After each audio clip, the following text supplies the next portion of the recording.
నీ భవిష్యత్తు మీద కానీ, నీ క్యారెక్టర్ మీద కానీ నీ సహవాసం బహుగా ప్రభావితం చేస్తుంది.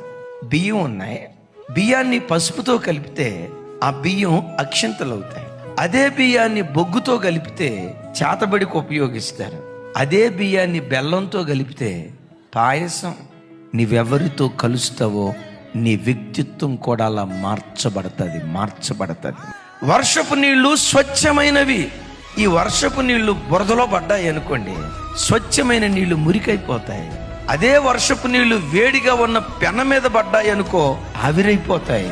అదే స్వచ్ఛమైన వర్షపు నీళ్లు ముత్యపు చిప్పల్లో పడితే ముత్యాలుగా అవి మార్చబడిపోతాయి.